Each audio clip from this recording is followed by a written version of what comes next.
What's going on, basketball fans? Welcome in. I'm the host, the Big Man on Campus here, doing the Big Man on Campus podcast. We try to do this every day at 5 o'clock Eastern during college basketball season to get you ready for the night's action in the great world of college hoops. We're off a great night as far as some great games last night. Really an enjoyable night. I know, Ian, you enjoyed it. And I have my new partner in here on Tuesday, Wednesday, and Thursday. Ian Cameron's going to join me. Want to let everyone know going forward, I'll be on here, each day. So either Ian will join me or I'll just do one on my own. I know Ian, a little tied up Monday and Friday, but we'll have him on Tuesday, Wednesday, Thursday, really to attack the heavy basketball cards kind of as we get into the season. But I want to welcome in Ian, who, Ian, you're right now, you're like the only other guy that I know. I know there's guys out there to do it, but not a lot of guys I respect. You're one I do immensely. I'm happy to have you here. We did a show the other day. It was pretty fun. So ready to talk some college basketball. How you doing tonight? Doing great, big man. I'm excited to always talk college basketball. This is a very nice cut and dried show. We're going to run about 40, 45 minutes tops and just break down a bunch of games. We've got a game circled, each of us, that we'll be talking about, answer some questions on games that you guys out there in the chat might be interested in looking at from a betting perspective. And it's just going to be one of those shows where Tuesday, Wednesday, Thursday, I'll be with you breaking down the biggest days of the week, at least from a weekday perspective with college basketball. I know in November and December you get more Monday and Friday games than normal at this time of year in non-conference. But once we get into January, it's going to be very light on Monday and Friday. And you're going to have Tuesday to Thursday, that 3-day swatch where it's just packed with games. And we'll be breaking down a ton of them all season long right here on the Big Man's YouTube channel. This is a separate production from SBR, as much as we enjoy doing those shows. So it'll be a lot of fun. Yeah, there's a lot of program over there. It's just hard to get in all the stuff all in one day. So, yeah, join us over here. It's kind of a time where no one's really got anything going on. Hopefully, people can get their questions answered. As always, do me a favor, like my show, subscribe to my channel. We got some great participation the other day when we did this on Monday. And we'll go through most of the games. Actually, Ian, what we'll do is I think you and I kind of came up with the little strategy here. We'll go through 3 or 4 games that we like a piece that we're personally going to have wagers on, and then we'll just take some questions at the end. So the games that I'm giving out, I'm personally betting on. So some of these I've already given games out. I will recommend everyone follow me on Twitter. I put out a lot of my games the day before, especially on some of these bigger matchups. I actually got, Ian, last night, got Kansas overnight at -4 and ended up pushing as opposed to losing like everyone else that had 4.5. So, sometimes it pays early to get those lines in. So I urge you, make sure you keep track of both of our Twitters to make sure you're getting the right numbers. Ian, I've already moved on 2 games, which we'll get to, but I want to start with you. What's your first game you want to chat about tonight? Yeah, let's take a look. UCSB against Pittsburgh. We're going to start right there near the top of the card. It's an interesting matchup here. You've got Pittsburgh laying 5.5 at home. Rotation 725 and 26, total about 140 in this game. I was able to cash a ticket against the Pittsburgh Panthers the other night in an overtime loss to Montana. The Grizzlies out of the Big Sky. And to me, there is just, I don't know what more I can say other than there's a boatload of issues right now with the Pittsburgh Panthers program as a whole. They're not drumming up any sort of interest or excitement on campus for this basketball team right now. They had a paltry attendance of 3,100 people the other night for that game against Montana, which is not good whatsoever. You look at the rotations that Kevin Stallings has put in here. He's got 5 different freshmen that have played here in the first 2 games. It's a young basketball team. It's not exactly a team loaded with experience, and even then, it's not quality experience. It's not guys that you would think. Luther's a quality player. He got in foul trouble, though, the other night in that game against Montana. And it's really back to the same old crap, really, with the Pittsburgh Panthers basketball team. Not great on the offensive end of the basketball court. You look at the Navy game, they get held to 62 points, 23 of 55 shooting from the field. That's not good whatsoever. And against Montana, they're also having trouble rebounding. We think of Pittsburgh, and we thought of them in the Jamie Dixon era, big man. What do they hang their hat on? Being tough, being defensive-minded, being a good rebounding basketball team. We're not seeing that. We didn't see it last year under Stallings and with this basketball team. And so far this year, toughness isn't what it used to be. You went to Pitt before, you're going to get hellfire and brimstone. You're going to get a tough team, and you're going to have to out-physical them in the paint. You can out-physical Pitt now inside the paint. They're not that intimidating force they were years ago under Jamie Dixon. I think UCSB, is a dismal season for them. It's an unbelievable adjustment in the number. I totally get that, considering the fact that, you got Pitt laying 5 at home against a Big West basketball team and a Big West team last year that wasn't very good. It was a down season for UCSB, but there are a lot of pieces to like here with UCSB coming back. They had a nice win in their first game, 85-66 against North Dakota State in their opener. And it's worth noting that game was November the 11th. That game was Saturday. So there's enough time to take this trip out to Pittsburgh, get acclimated, readjust yourself to the Eastern time zone. I don't think that's going to be a big deal, the trip and the length of the flight that they've had to take for this game. I think Pitt's just a bet against team until proven otherwise right now. I'm happy to take 5.5, grab all the points I can get with UCSB. That's the side I'm on there. Yeah, this is one I moved on last night, Ian Cameron. I got +6 in this game. I got to tell you, I don't understand this number at all. I kind of had I was questionable. It's questionable that I was going to back Pittsburgh against Montana just because, or vice versa, just because, I didn't know if maybe the first game was just kind of a bad game for Pittsburgh. I knew they were going to be poor this year, but it just was difficult for me to get involved with a Big Sky team in Pittsburgh. I'm just thinking, wow, is this team really this bad? But yeah, I think they are. And I think you made good points about their old team. That's what coaching does for you. Ian, Jamie Dixon was a heck of a recruiter. I've told stories that I saw him many times when I was in high school around in Philadelphia and in my area that I live in now, recruiting. He's recruits in New York, does a great job of recruiting. And, that's something that he has here that Kevin Stallings is an overrated coach. I've always said that. I don't think he's much of a coach at all, really. And this team is really talentless, really. They don't have much to offer. And I got to tell you, Ian, I'm real high on this UCSB team this year. They have a really good coach coming in. Joe Pasternak did some great things at Arizona for Sean Miller there.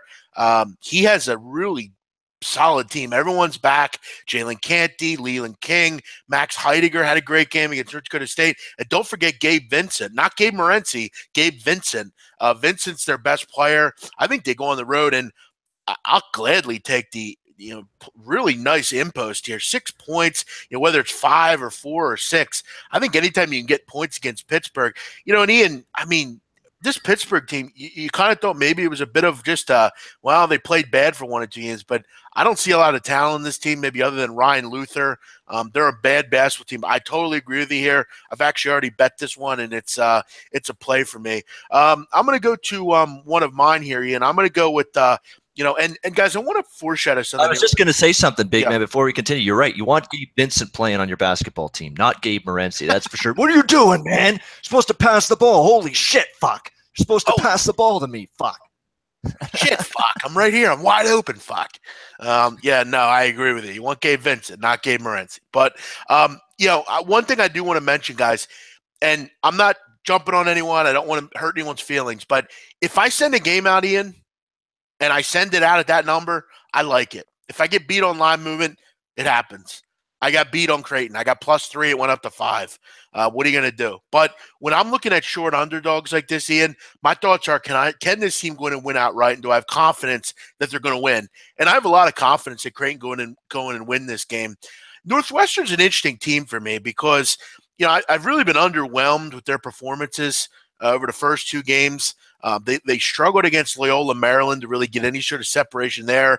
I thought the Greyhounds played fantastic in that game, really did some good things offensively there. And then you come back on Saturday and you have trouble, or Sunday you have trouble with St. Peter's, a team that I have a feeling Ian's one of the worst offensive teams in the country.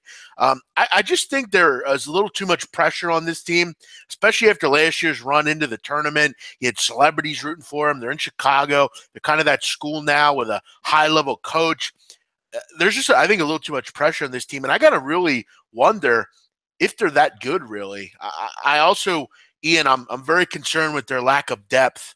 They only have 5 players that really play a ton of minutes. They don't have much off that bench. They're really putting in a ton of minutes. and they all have to play really well for them to have a good shot to win a game. I think this game is really going to be tough for them with Creighton. Creighton's a well-coached basketball team, and what I like about them is not only do they have Marcus Foster, but Kyrie Thomas has been fantastic. And you look at the game, Ian, on Sunday against Alcorn State. Thomas and Foster played 18 minutes and 14 minutes apiece. They were able to really coast in that game, really got a lot of extra rest in that one. I think they're coming in here really under the radar. I think Creighton's going to be a team that, to me, is a real bet-on team this year. I like kind of some of the things they did in the offseason. I think one of the more underrated signings transfer-wise, they brought in Caleb Joseph from Syracuse, a good guard, a good scorer. You look at on Saturday, came in 11 minutes, scored 10 points. You get little, small little transfers like that can give you 10, 12 points a game. They have some decent heights as well. I think this game is a really good one. I think it's going to be one of the better games of the night. I'll gladly take the points here and go with Creighton. Yeah, it's an interesting one. I can't wait to see it. I have no real strong opinion. I still prefer Northwestern over Creighton. I think they're still a little bit of a better basketball team, but we'll see if they can handle this first real test that they've got. They haven't been tested yet, Northwestern. Neither is Creighton, really. I mean, Yale was supposed to be a decent test for them, but they got turned around and got waxed as well, I think, by Wisconsin, that Yale team. On the weekend. They're still adjusting, I think, in the backcourt a little bit, but there's no question Marcus Foster's played well, Thomas as well, the guys you mentioned, very impactful for Greg McDermott and this Blue Jays squad through their first couple of games. This is going to be a measuring stick for both teams. I mean, I personally was of the belief Creighton might be down a tick coming into this season. This is going to go a long way to determining where Creighton is right now, and it's going to go a long way to determining if Chris Collins has a Northwestern team that's not only capable of getting back to the tournament once again for a second straight year after that long drought was erased, but also can they make a little run in that tournament. You got to win games like this on your home court, although this is not technically their home court. That's worth noting as well. It's All-State Arena. It's in Rosemont while their home court on campus is getting renovated. So that's another thing that worries me about taking Northwestern in this spot, even though I'm leaning that way. Their home court's not the strength that maybe would be if they were on campus. It's not as big a student body turning out. It's a situation where the crowd's not right on top of you there in that All-State Arena where they're playing now. So it's a little bit of a diminished home court edge right now for Northwestern, but it's a good basketball game. Can't wait to see it. I think Creighton's really undervalued this year. I think they're a really good basketball team. I think they have two guys that are just a great 1-2 punch at those guard positions. I think down low, Hagner and Krimpelli are good players. I think Northwestern, Ian, to me, has a real problem going forward. If they kind of remind me this year of SMU, but not as good as SMU last year. SMU had athletes. They could kind of fulfill that 5 or 6 man role and do it well. I'm not sure that Northwestern can do that. I'm not a big fan of Northwestern. I think they're overrated every year. I think this is going to be a real test for them. I think, look, I know it's at a neutral court. I think Creighton's a better team than Northwestern, personally. I love Tyshawn Alexander, a top 50 recruit that Greg McDermott went out and got. I mentioned that this Joseph transfer as well. I think they beat Northwestern in this game. I think Northwestern's just a little bit overrated, personally. Welcome into all you guys out there who maybe just joined us. Ashamusu. Ashamusu, Ian's been with me for a very long time. I welcome him in here. Thanks for listening, my friend. Ace King, Daniel, Maxwell, George, all you guys. We'll get to your games here. But for me, I'm going to go Creighton. Ian likes UCSB, which I'm also on as well. Ian, I'm going to throw another one at you here. Get your thoughts. Kind of an interesting one. Indiana heading on the road at Seton Hall. I think initially you look at this game and you say to yourself, wow, that line's pretty high, 11, I saw at one point last night, it was, I think 12.5. This is a number that I think a lot of people will say, well, come on, Indiana can't. I mean, they're better than this. They're not this bad. Archie Miller will get it turned around. They had a couple days off. Not so fast. Indiana's not good. They're not a good team. The fact that Archie Miller's there's cool and all, but they just aren't very talented right now. They have a lot of injuries. And you look at, Ian, some of the little things they've done so far this year. First of all, I think you could agree with me. I don't care if Archie Miller's there. I don't care if Tom Crean's there. I don't care if John Wooden's there. They don't play defense. It's just that's who they are at Indiana. They didn't do it last year. They haven't done it so far this year. And that's one concern because Seton Hall is really good. Kadeem Carrington is fantastic. Delgado is an absolute man down low. And Ian, what really concerns me also is, I mean, Indiana's been out-rebounded in both basketball games this year. And what's more concerning, Ian, that in that game that they played on Sunday, they played who did they play on Sunday? I'm trying to remember. Let me I'm drawing a blank here. I didn't write it down. Howard, right, I think. Very good. Howard. Indiana, Ian, had 25 rebounds in that game. They were out-rebounded by Howard in that game. They've been out-rebounded in both games. And if you've listened to any of my breakdowns, Ian, that I've done, one of my biggest things I look for is rebounding. Angel Delgado is one of my favorite rebounders in the country. I think they're going to absolutely pound Indiana on the rebounds. And you look at some of the other little things here, Ian. In 2 games, Indiana, 35 for 62 from the free throw line. If you're not good with math, that's 56%. They're only shooting 30% from 3. I don't think Indiana's very good, frankly, and add that into the injuries. I'll take Seton Hall here, minus the 11.5. For me, though, this is just a lean. I'm actually going to probably bet this small, but on my official record, I really just kind of wanted to talk about it with you, see your thoughts on it. The only concern is it's Indiana, and maybe they come and play here, and it's a closer game. But I haven't seen much out of Indiana that gives me a lot of confidence here. Yeah, you know what? I think Indiana will defend in time. Well, I think they will anyway, but it's going to take time. I mean, you're erasing basically years of a defenseless basketball team under Tom Crean. This team never guarded anybody. They never contested shots at an acceptable level at any point in the Tom Crean era. That is a mentality that Archie Miller's got to use the old elbow grease and sponge and wipe that kind of mentality off of this program. And it's not going to be easy. You're going to have to really scrub hard to get rid of that stain, and that stain of not playing defense that has plagued this Indiana team. That's basically what's ahead of Archie Miller here. It's a stain that he's got to somehow erase and get this team better on the defensive end. But they've also lost a lot of the pieces that they relied on offensively too. So it hasn't automatically been coming at them great at that end of the court either for Indiana. But Seton Hall is absolutely loaded. I'm with you. If I had to play this game, I'd lay it. I'd lay the points with Seton Hall. I mean, you look Angel Delgado back, Kadeem Carrington back, Miles Powell, a nice perimeter option as well for Seton Hall. A lot of size, too, and a lot of rebounding down low with the guys that can get, just really punish you inside in the paint. Ismail Sanogo and a bunch of others for this Seton Hall team. Loaded in the front court, solid and experienced in the back court with the senior and Carrington and Powell as well. This is a balanced basketball team. Now, the one bugaboo for Seton Hall, as we talked about Indiana, big man did, the free throw struggles. So is Seton Hall. Seton Hall not shooting well from the free throw line. That's a little bit of a concern for me as well coming into this game. You got to be able to hit your free throws if you're going to cover any number, really, but especially if you're going to lay big points. You got to be relied on to make your free throws from the charity stripe. That's been an issue for Seton Hall. But is Indiana ready to go on the road for this kind of big test? That's the question. I mean, they were at Assembly Hall and they struggled in their first 2 games. Lost to Indiana State. Nothing came pretty or easily against Howard. That was at home. Now you got to go on the road and face this Seton Hall team, which I think is one of the better teams in the Big East. No, I'm not ready to trust Indiana in this spot. So for me, Seton Hall or pass. Yeah, you outlined a lot of my problems as well. And mark my words, Ian Cameron, Seton Hall will go to the Sweet 16 this year. I really like this team a lot. I think out of the Big East, look, Villanova is great, but I think Seton Hall is a team that could give them a run. I really think this is a special year for Willard and crew. And Ian, I want to give you a name to look out for. You named a lot of good players from the Seton Hall Pirates. Keep an eye out for a young freshman, Ian. His name is Sandro Mamu Kalishvili. He's a long name. It's a tricky one. Yeah. Tough to pronounce, but he's a smooth player, Ian. Good shooter. Young kid, really nice commit there for Willard. Watch a kid like him.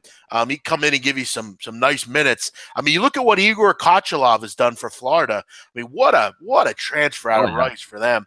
I'm not saying he'll be that, but if he can give you like a little production from the perimeter, players like that will win you basketball games. Let's move on. So for me, just a lean there, that one, but don't be surprised to see Seton Hall get the job done. Don't like what I'm seeing from Indiana. Ian, let's go with another game from you. What do you like tonight? Let's go to Ball State and Oklahoma, and let's give the viewers a side and a total on this game. I'm actually going to lay the big number here with Oklahoma. As good as Ball State is in the MAC, I said it actually earlier today if you watched the SBR roundtable, Ball State's a great MAC team. No question about that. Loaded with scoring and a team that really picked up the pace, picked up the tempo last year, and was beneficial for it. But now you're going on the road, and if you saw Ball State's last game against the Dayton Flyers, it was a heartbreaker for Ball State. Buzzer-beating shot for Dayton. The Flyers, who are now coached, of course, by Anthony Grant. We just talked about Archie Miller, former Dayton coach, now at Indiana.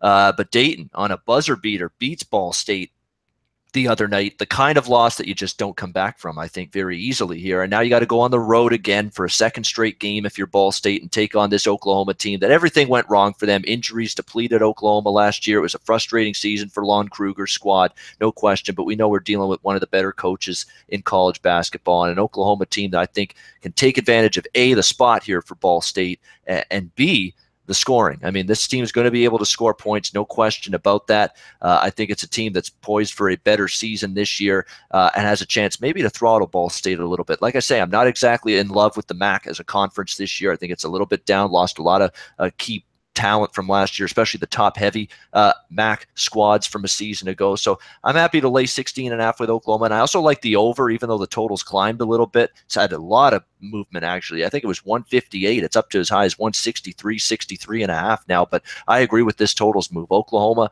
is going to play with pace. Ball State plays that way. Two very good offensive teams. I think Oklahoma, wins by around 20 or so. And the game goes over the total. So I've laid it with the Sooners off a tough spot, tough loss for Ball State, and also the over the total there. Yeah, Oklahoma, it's kind of interesting. They're a team that's very good in football, scoring the ball. You look at their offense. I mean, basketball-wise, pretty good as well. They put a ton of points on the board against Omaha.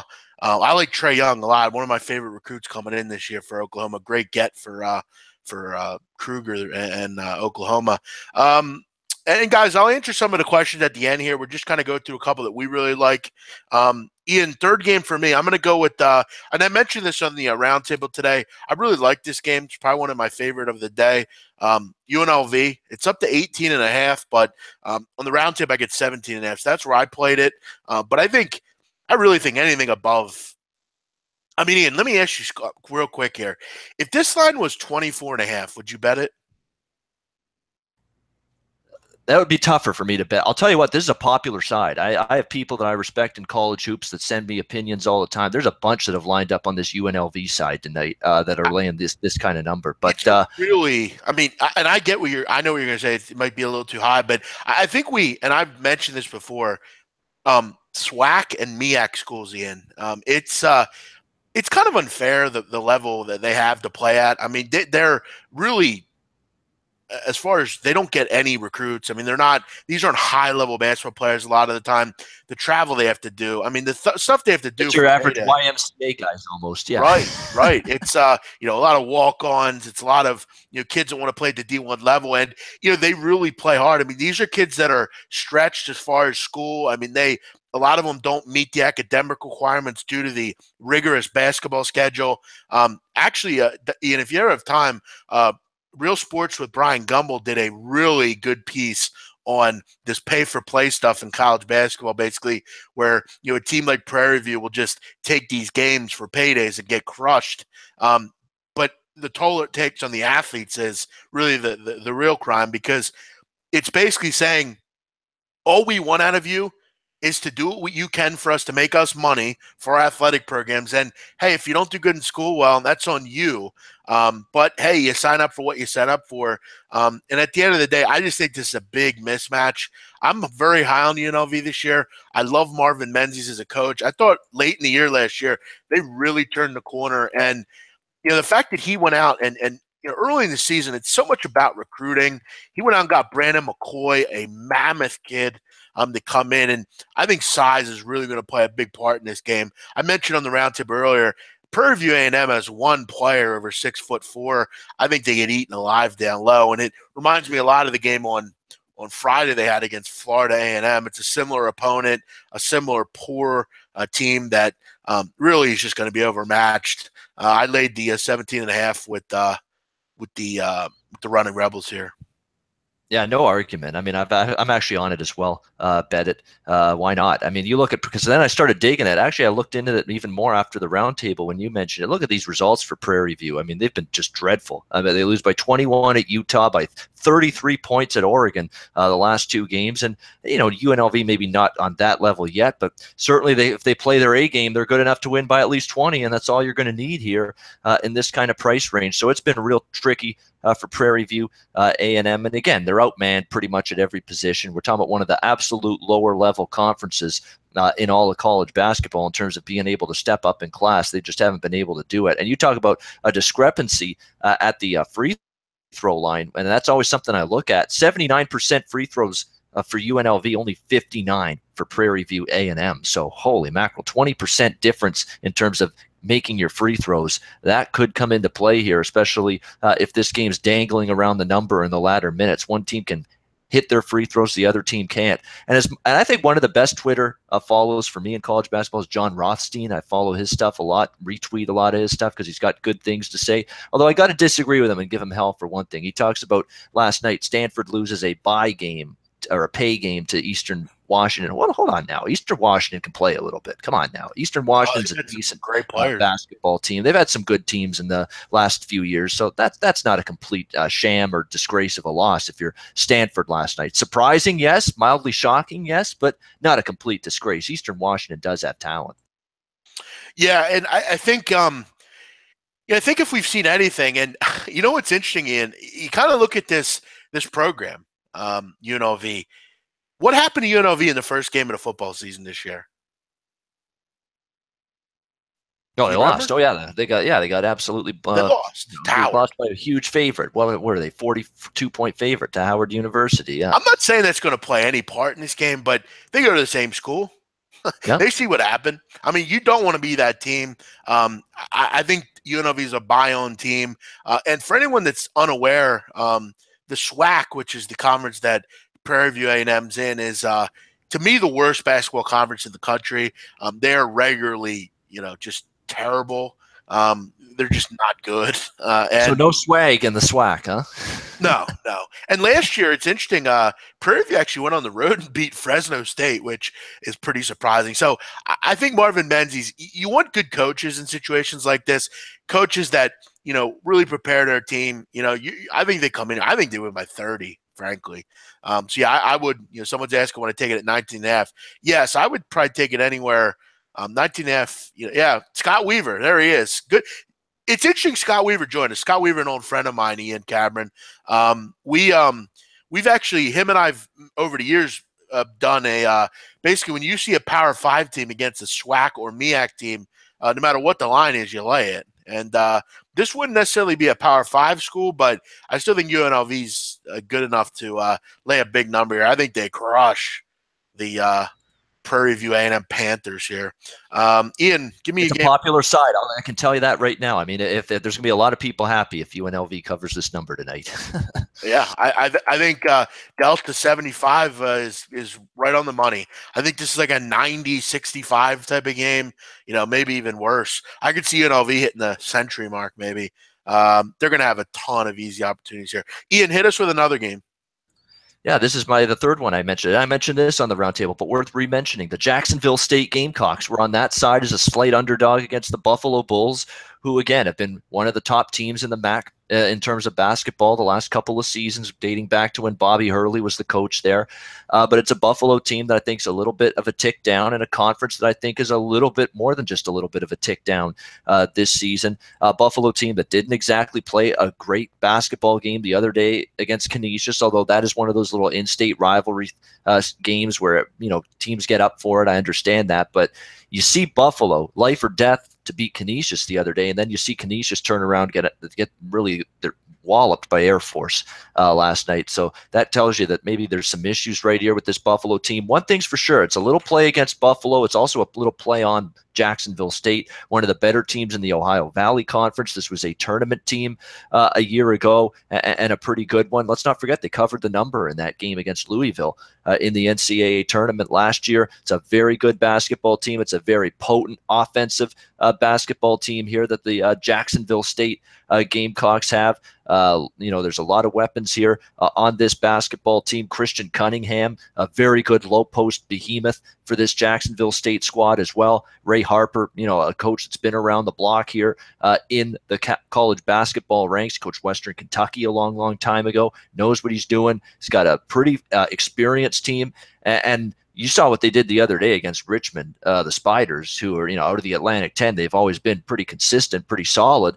Just absolutely took them apart, destroyed them on the road. It's a second road game, slight concern there. But you get Jacksonville State, I think, a more cohesive team right now. You get them as a much superior free throw shooting team here. And again, if it's close late, that's going to make the difference. One team can hit free throws a lot more consistently than the other. That's Jacksonville State. Buffalo struggled at the charity stripe. I think they can win this game outright. So I'm going to look to JSU here, Jacksonville State plus 2.5 to win outright at UB Arena here against the Buffalo Bulls tonight. I didn't get a chance to tell you this because the round table is such a, it's a show where we kind of talk about the state of the different sports, and we didn't get a chance to really go over this, you and me, but I actually looked into this game pretty hardcore, Ian, and for me, I like to look at how a team matches up against the other, and I actually had Buffalo over the weekend in that game against Canisius. It was a game that I really needed because I hit Florida Gulf Coast and would have had 2-0, but I think a real concern, if you like Buffalo in this game,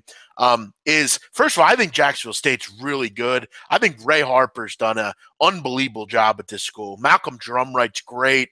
Giga's awesome. Christian Cunningham down low. And Harper runs a zone, a 2-3 zone, which obviously the goal of a zone is to limit penetration by ball handlers, which is very simple. That's rudimentary basketball. You look at, when you really get down to statistical stuff, Ian Cameron, last year. How do you beat a zone? Just to cut you off just for a second, how do you beat a zone? You got to be a good three-point shooting team. That doesn't look like Buffalo to me. No, and actually last year there were only 16 teams, there were only a couple teams, I think 6 teams that had a higher percentage of shots around the rim for Buffalo. Buffalo, that's what they do. They penetrate, that they try to, hit, layups and things in the zone, little jumpers, that kind of stuff. It's not a good matchup for me. I agree with you. I think the Gamecocks are to play here. Buffalo's a team that I'm liking, but Masonburg didn't play well against Canisius. Could be a lingering injury there as well. I think Jacksonville State's going to win a ton of games this year. If Murray and Belmont were so good, Jacksonville State could maybe repeat, and I think they will be around. I mean, 7'5" or 7 foot Norbertus Giga, Ian Cameron. Those Lithuanians, they're pretty good basketball players. I'll tell you what. I like this play a lot. I'm going to be definitely putting a small play in on this one. Pulling for you here. I like this play a lot. My last play I'm going to give out, and then we'll get to some questions here. I'm going to go with one that's kind of an added game, but if you have the 5 Dimes book, I would recommend it. I really like this one. I think it's way too many points. I'm going to go with Bucknell plus 22.5 against North Carolina. Bucknell's had a pretty tough start to their season, Ian. And look, I didn't think much of Arkansas, and look what Arkansas has done in the first few games. It really shocked me that they've looked as good as they have, and really impressive. Samford and Bucknell took those 2 teams apart. And both those teams, Samford and Bucknell, are good teams. I mean, Samford with in the SoCon, they're a good team. But I got to tell you, Ian, I was high on Arkansas last year. I'm decently high on them this year. Mike Anderson's a great coach. I've heard him interviewed plenty of times. He's a great coach, really good coach. Does some great things down there in Fayetteville. But they had a tough season to start at Bucknell. They're a team that I really like. But they just ran into 2 really good teams. Monmouth's a good basketball team. It was on the road. They lost by 1. And I actually had Arkansas on Sunday against the Bucknell Bison, and I just didn't think it was a very good matchup for them. I think this one is. I know it's North Carolina, but UNC's kind of coming into the season really hobbled. They have a ton of injuries right now. Joe Berry's out with the hand injury. Cameron Johnson's out. I just think this is too many points. I think Bucknell will be up for this game. Do I think they're going to win? No. Do I think they're going to lose by 10? No. I think this will be close to the number. But when you're getting a team like Bucknell in this point range, I just think this is too many points. I think they're looking at Arkansas and saying, well, look, I mean, they lost by almost 30 to Arkansas. I think they come out with a better outing here. I think Fallon does a pretty good game. Bucknell's a good offensive group. I think they stay within 22 points here. I'd be real surprised if they lose by like 30 plus. I just don't see it. I think they're too good a team to get crushed 3 games in a row. Are they going to win? No. But I definitely want them and think they're going to hang around here. Any comment on that?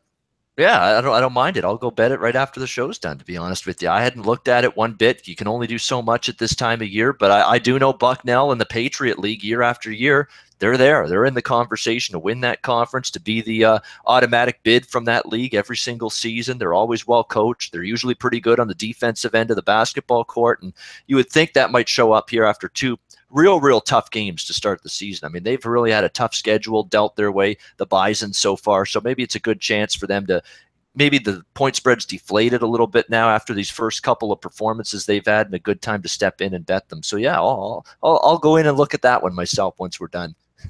Yeah, so for me, I'm going to go 4 plays. I'm going to go UCSB, got that at +6. I took Creighton, got that at +3, not a good number, but I actually think they win that game. I'll go Bucknell +22.5, and I'll go UNLV -17.5. Ian Cameron, what else do you like tonight, or are you done tonight for your play? I'm going to stick with what I got there, those 4 plays, because I have side and total in the one game. We have Oklahoma and over. Give them out again. Yeah, Oklahoma minus, let me get the right number right now. I'll tell you if it's moved, if I still like Oklahoma even at 16.5. You can lay that number. 163 with the total over. It's moved a little there too, but I'd go ahead and still play that one. I think there's still a little wiggle room there. Jacksonville State +2.5. You definitely can go ahead with that one. And UCSB, actually there's a 5.5 out there at the Greek. So again, use SBRodds.com. Use all those line service tools for you. Get that number, UCSB +5.5. So that's what we got, UCSB, Jacksonville State, and Oklahoma, and over the total against Ball State. Yeah, we'll take about 5 more minutes here. We'll go through a couple listener questions. Butler, Maryland. We should talk Butler, yeah, Maryland. I actually was just going to get into that one. I know, they lose Melo Trimble, who was a great college player, great point guard. This is a big Maryland team. They got some good players on this team. Tchaikovsky, Bender, Nickens on the wing. A big team. It's a good Turgeon team here. But I wonder, do they have a scorer? Do they have a guy that can take a game over and get you a basket? Could it be Cowan Jr.? I don't know. I think Butler's a team that I'm pretty high on as well. But both these teams are really solid defensive groups. I think this is a typical kind of a Big Ten matchup. I think both teams will have some struggles scoring a basketball. I think this total is way too high. At 151, I mean, you need both teams to get closer to the 80s. I don't see that. I think this is played right around the 70-point mark. I think its possessions will be valued. And like I said, I don't see any guys on these either team that are like, there's no Gordon Hayward or Melo Trimble here. These are 2 teams that are very solid basketball teams. They're going to battle. They're going to value possessions and play very good defense. So for me, I would, if for anyone asking, I would go under. You can actually get a 151 at the 5 dime book, I believe. Yeah, 151. Actually, I'm sorry, you get 152 at 5 dimes. Or Pinnacle, I'm sorry. So yeah, I'm gonna go with that. This total's all over the place, but I gotta tell you, I think we see like a 70-66 type of game, something like that. I think we'll see 70 at the most here for a team. What do you think, Ian? Yeah, it's an interesting game because you really haven't seen either of these teams really truly tested. Okay, I guess you could say Butler faced Princeton last time out 85-75. I do know one thing, under the new head coach here for Butler, Laval Jordan taking over from Holtman, they're trying to increase the tempo and the pace a little bit, but it seems like it's also been equated into this total a little bit. I mean, when do you usually see Butler in years past at 152, 153, unless they're playing a Creighton or or Providence, or one of these speed 'em up teams in the Big East. But here we are, Butler and Maryland now 153. That's a pretty lofty number for Butler, even though they're trying to play with a little more pace, a little bit more tempo this year under the new coaching regime.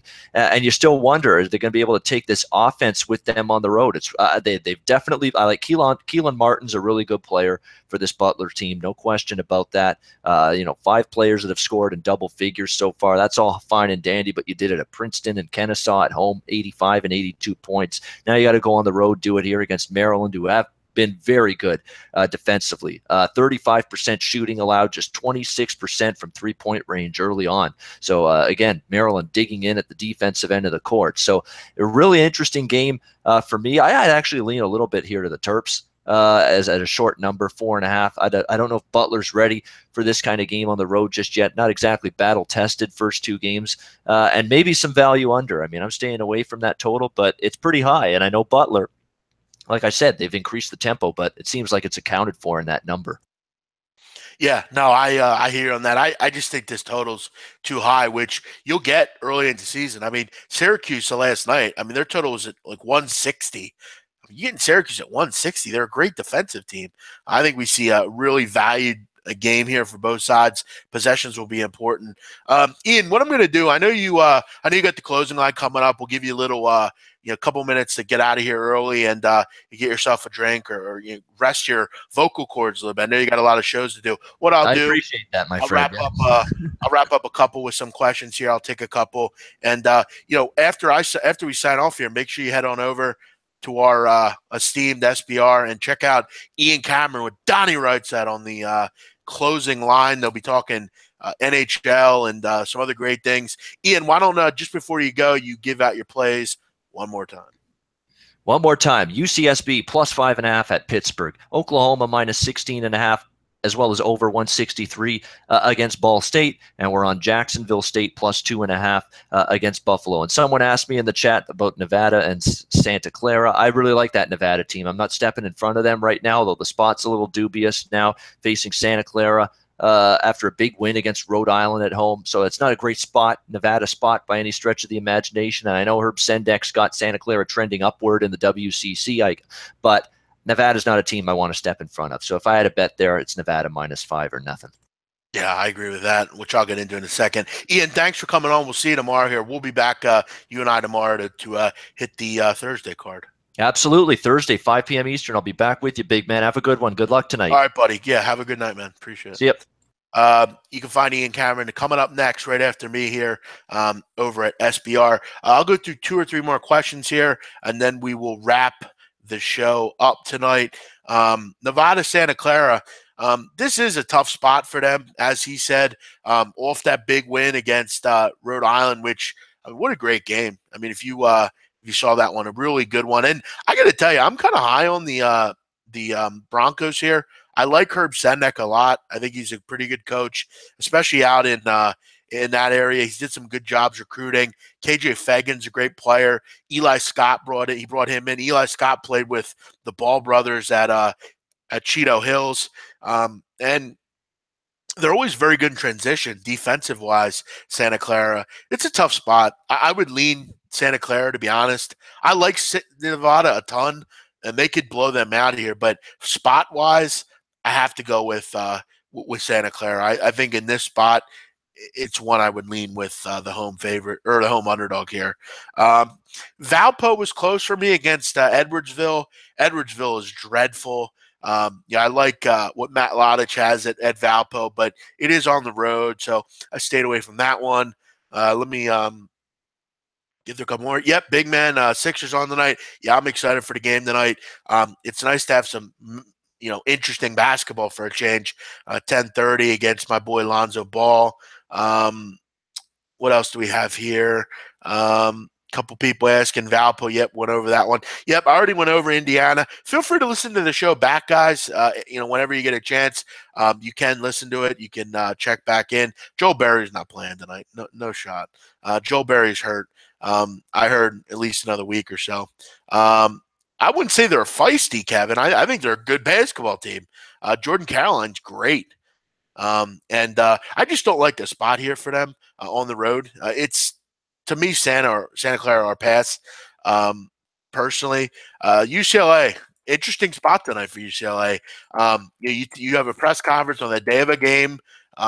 You're laying a big number against the Fullerton, which, look, I think this suspension not only hurts the players involved that you made this stupid mistake, but it hurts this team badly because this is three players that you don't have now. Three good players too. I mean, the two other than Ball are very good players. They're top 50 recruits. Ball gives you a lot of shooting prowess on the perimeter.